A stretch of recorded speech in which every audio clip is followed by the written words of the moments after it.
Bonjour tout le monde, aujourd'hui nous sommes le samedi 2 décembre, deuxième jour de Vlogmas, bienvenue.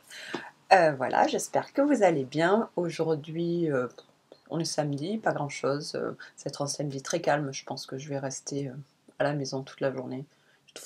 Je vais peut-être sortir courir un peu, mais le temps en ce moment est super pas beau là, il hésite entre de la neige et de la pluie, donc c'est ouais, pas beau. Voilà, il faut aussi que je travaille un peu. Ouais, ça c'est pas cool, mais vous savez quoi, la semaine prochaine je suis en vacances, donc c'est pour ça il y a des choses que j'ai pas eu le temps de finir cette semaine, et si je veux partir en vacances la tête reposée, bah voilà, il faut que je travaille aujourd'hui, c'est pas grave, je peux travailler une demi-journée aujourd'hui pour me permettre la semaine prochaine d'avoir 4 jours de vacances. On en reparlera plus tard des vacances. Sans plus tarder, hein, avant que j'aille prendre mon petit déjeuner, ouvrons nos calendriers de l'Avent pour bien commencer la journée. Tout d'abord, mon calendrier de thé. Oh, j'espère que j'aurai un bon thé aujourd'hui parce que c'est bien la saison. Une journée pareille, la moche, c'est boire du thé toute la journée, ça serait parfait. Donc nous avons hop, la petite boîte numéro 2 et le thé de la journée et sweet potato. Sweet potato, c'est moi. Madame Patate, c'est moi. Voilà, donc hop là, sweet potato, patate douce et pacane. Ouais, celui-là, c'est un thé que j'aime beaucoup. J'en ai même une grosse boîte de 100 grammes parce que c'est un que j'ai bu tout l'automne. Donc voilà. En plus, là, il est au labo, donc je ne l'ai pas à la maison. Donc c'est parfait. Aujourd'hui, je vais carburer à la patate douce, au thé à la patate douce. Je suis pas sûre qu'il y ait de la patate douce dedans. C'est des épices. C'est des épices de goût de tarte américaine avec plein de cannelle, plein de... Voilà, c'est du thé aux épices chaudes. C'est pas... Non, il n'y a pas de patate douce là-dedans. Non, c'est sûr, je suis en train de réfléchir, mais non, c'est sûr, il y a pas de goût orange de patate. Donc bon, ben voilà, parfait pour le thé. Et, pardon pour la caméra. Et voyons voir ma chaussette, mes petits bouts de chaussettes pour le jour numéro 2. Hop, 2 est ici. Hop là. Alors, suspense, suspense, je ne les ai pas vus non plus. Attention, hop, on les découvre ensemble. Oh! Donc nous avons, la caméra est là, oui. Nous avons un magnifique dégradé de rose fuchsia. Et là, nous avons un bleu gris perlé magnifique. Oui! Oh, ça va être super beau. Alors, qu'est-ce que je vais mettre? Ouh, bon, ça va être encore facile. Je vais mettre le rose. Hop, le dégradé de rose dans la chaussette qui n'a pas de rose. Et le gris perlé, oups, et le gris perlé dans celle-ci. Oh, ça va être super beau. Bon, bah écoutez, je vous reparlerai plus tard. Là, je vais prendre mon petit déj en faisant ça. Allez, à plus tard, ciao. Rebonjour tout le monde, c'est samedi soir, enfin pas trop soir, c'est 4h30, mais bon, comme il fait déjà nuit noire, on peut considérer que c'est le soir. Voilà, la journée s'est passée sans aucun intérêt. J'ai travaillé plus longtemps que prévu, bref, j'ai rien eu le temps de faire d'autre. Ouais, pas terrible hein, comme samedi, mais bon, c'est pas grave, maintenant c'est les vacances, voilà. J'ai même pas tricoté, enfin j'ai juste fait un petit peu de mes chaussettes, mais j'ai même pas fini. Donc regardez, voici où on en est, donc ça c'est la première chaussette, elle est finie, mes 2 bandes pour les 2 premiers jours de Vlogmas. La deuxième, pas tout à fait finie. Il me reste pas grand chose, hein, il me reste moins d'une demi-heure de travail, je le ferai ce soir dans la télé, il n'y a pas de problème. Voilà, je les aime beaucoup, beaucoup, voilà. Et si vous vous demandez comment je fais pour gérer tous les petits bouts de pelote, est-ce que je vais rentrer les fils à la fin au fur et à mesure, je le fais au fur et à mesure. Et en fait, je le fais même en même temps. Comme vous pouvez voir ici, ce qu'on peut voir. Ouais, donc je tricote avec une fois que j'en suis au changement de couleur, je tricote avec la nouvelle laine et tous les 2 points, je passe la vieille laine à l'intérieur. En fait, ça n'a aucun sens et c'est pas super bien expliqué, mais j'ai un tutoriel en ligne quelque part sur la chaîne. Oui, regardez dans les vidéos tutoriels de la chaîne. Il n'y en a qu'une vidéo tutoriel. Mais oui, j'avais fait une petite vidéo pour expliquer comment je gérais ces fins de chaussettes. Ces fins de laine dans mes chaussettes, excusez-moi. C'était une longue journée, j'ai la tête comme une patate à force de travailler. Voilà. Sinon, qu'est-ce que j'ai fait d'autre de fun? Pas grand-chose. Juste un truc. Je viens de le finir, ça m'a pris... pour 2 produits, ça m'a pris à peu près 20 minutes. Alors, je vais vous montrer.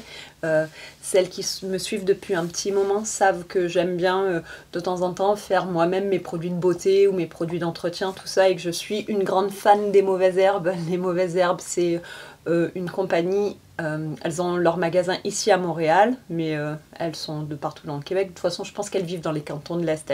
C'est 3 filles qui ont donc un magasin de produits fait main par elles-mêmes, des produits de beauté, d'entretien, des tisanes, des trucs comme ça, et elles vendent aussi les ingrédients, les huiles essentielles, tout ça, pour pouvoir faire soi-même ses propres produits.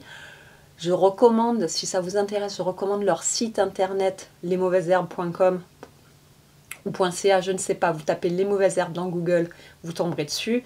Ce site est une mine d'or, il y a plein de recettes gratuites, sur comment faire soi-même ses produits de beauté et ses produits d'entretien, tous ces produits. Franchement, j'en ai fait énormément et j'ai jamais été déçue. Donc, je voulais juste vous montrer ce dont je n'avais plus et qu'il a fallu que je refasse en urgence. Et comme je viens de vous dire, ça m'a pris 15 minutes pour faire 2 produits. Donc, pendant pendant des décennies, j'ai utilisé ce produit, comment ça s'appelle en français ? L'émulsion hydratante tellement intense de Clinique. Ouais, donc ça c'est un de mes produits, de mes produits phares de beauté, enfin de beauté, d'hydratation je dirais. Ouais, depuis, je pense que ça fait au moins 20 ans que j'utilise cette crème. Je me lave la figure, puis après je mets cette crème comme première couche. J'ai la peau énormément sèche, donc ça c'est ma première couche d'hydratation. Ensuite je vais mettre au moins une autre crème, voire 2, ça dépend si c'est l'hiver ou l'été. Bref, les granos c'est les mauvaises herbes, pardon, c'est leur petit nom. Donc les granos ont une recette de ce qu'elles appelaient un sérum biphasique hydratant. Je voulais voir, je voulais essayer, j'avais plus de Clinique, j'avais vraiment la flemme d'aller à Sephora, donc je me suis dit, pourquoi pas essayer celui des granos. Et vous savez quoi? Il est aussi bien que la vraie version, que cette bouteille de Clinique.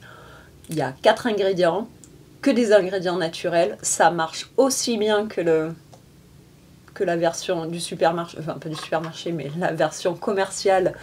Alors que je pense que la liste d'ingrédients est bien plus grande et qu'il faut avoir au moins une thèse en chimie pour comprendre ce qui se passe à l'intérieur de cette crème normalement, de Clinique. Celle des granos. Ouais, 4 ingrédients, trop facile à faire, ça m'a pris 10 secondes. On met tous les ingrédients dans la bouteille, on mélange et voilà, c'est prêt. On met un petit peu d'huile essentielle. Donc je vous conseille, si jamais vous utilisez cette crème ou que vous êtes sur le marché pour un sérum hydratant très léger, allez voir le site des Mauvaises Herbes, le sérum biphasique hydratant. Je l'adore. Ça fait, je pense que je l'ai déjà refait 4 fois. Oui, j'utilise toujours la bouteille de Clinique parce que la pompe est... la pompe est pratique et puis c'est bien de réutiliser, c'est du plastique, mais voilà, c'est bien de la récup aussi. Donc oui, je pense que j'achèterai plus jamais la lotion de Clinique parce que maintenant je sais faire la mienne et elle est aussi bien. Voilà, la deuxième chose que j'ai arrêté d'acheter grâce aux Mauvaises Herbes, c'est le savon à main. Le savon à main qui est à côté de l'évier, dans la cuisine ou dans la salle de bain pour se laver les mains quand on a besoin de se laver les mains avec du savon. Voilà, donc je me le fais maintenant. Bon là, ça n'a pas l'air très joli parce que c'est plein de mousse parce que je viens de le mélanger comme une folle pour que ça s'homogénise. Demain la mousse sera tombée et c'est parfait. Donc oui, j'ai fait mon propre savon à main, mon propre pousse-mousse. Je le mets dans une jarre maçon avec une petite pouchette là. Ça je l'avais acheté dans mon magasin en vrac quand j'étais en Indiana. Je pense que vous pouvez en trouver à peu près partout. Et là aussi, il y a du savon de Castille, un peu d'eau, 3 autres ingrédients, de la gomme de xanthème, un peu de glycérine, enfin des ingrédients faciles à trouver et c'est super. Moi j'aime bien changer les huiles essentielles et faire des nouvelles petites concoctions à chaque fois que je refais une bouteille de savon. Et c'est rigolo comme les gens, quand les gens viennent chez moi et qu'ils se lavent les mains, ils font c'est toi qui fais ton savon? Oh, ça sent super bon. Est-ce qu'il y a des gens qui vous disent que votre savon du commerce sent super bon quand ils viennent se laver les mains chez vous? Non, moi, ça m'était jamais arrivé. Bah écoutez, depuis que je fais mon savon toute seule, ça arrive. Donc voilà, pour celles qui suivent la chaîne depuis longtemps, vous en avez marre de m'entendre parler des mauvaises herbes, mais oui, j'en parle encore une fois. Si vous ne les connaissez pas, allez-y, vérifiez leur site internet, il est génial. J'ai leur livre, je vous en montre un parce que je l'ai amené comme je compte pas mettre de show notes dans Vlogmas. Je voulais juste vous montrer, voilà, ça c'est leur livre pour les produits de beauté. Il n'y a pas toutes les recettes qui sont sur leur blog, ils ont beaucoup plus de recettes que dans ce livre, et certaines recettes sont différentes. Par exemple, la pâte de dentifrice, je préfère énormément la recette du livre que celle qui est sur le blog, parce que oui, je fais aussi mon propre dentifrice, c'est une autre histoire. Si ça vous intéresse de savoir comment je fais mon dentifrice et pourquoi je décide de faire mon dentifrice, vous pouvez me l'écrire dans les commentaires et je vous en parlerai dans un autre Vlogmas. Mais bon, ce livre-là, à fleur de peau, voilà, des mauvaises herbes, je vous le recommande grandement. Je pense que ça peut faire un excellent cadeau de Noël. D'ailleurs, sur leur site, elles ont plein de petits coffrets pour faire ces trucs, ces produits soi-même, ou voilà. Donc si vous cherchez un cadeau de Noël et que vous n'avez pas d'idée, vous pouvez vérifier leur site. Elles me sponsorisent pas ni rien, hein, bien sûr, hein, c'est juste, je les adore, donc je voulais le partager avec vous. C'est tout. Voilà, ben écoutez, je vous dis, je sais pas si je pense que je vais vous dire à demain, parce que là, je vais certainement plus rien faire d'important. Ouais, je vous dis à demain, voilà. Allez, comme ça, je peux mettre cet épisode en ligne aujourd'hui. Allez, ciao. Eh ben non. C'est encore moi, j'ai encore menti. Je viens vous reparler une seconde parce que je viens de me rendre compte d'une catastrophe. Je vous montre la catastrophe. Est-ce que j'arrive à vous montrer la catastrophe? Oui, regardez ça. J'ai un trou à mon talon.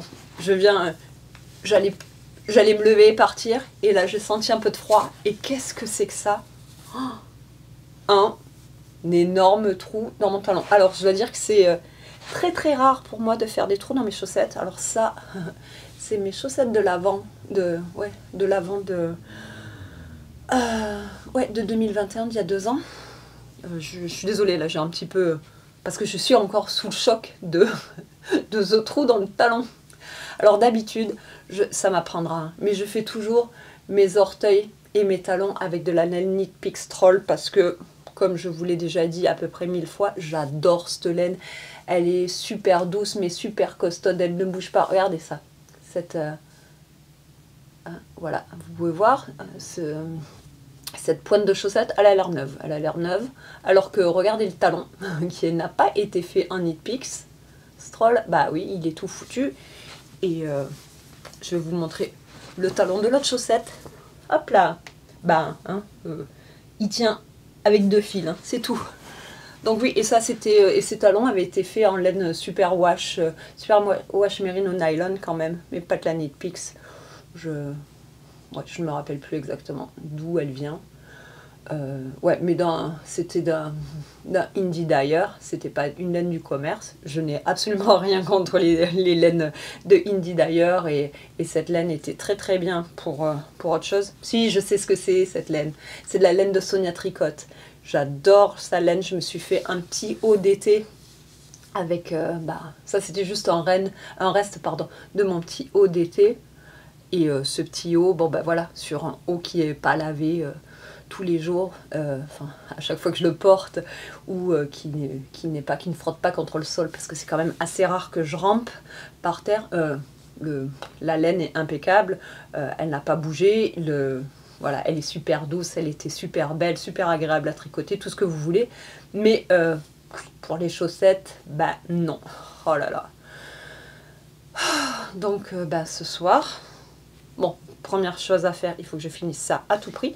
Mais deuxième chose à faire, il va falloir que je répare cette chaussette. Et sa sœur aussi, parce que, à mon avis, je fais 3 pas dans la maison et elle est dans le même état. Pouf. Bon, mais voilà, je vous tiendrai au courant demain avec comment s'est passée ma réparation. Cette fois-ci, je vous laisse et je vous dis à demain. Allez, ciao!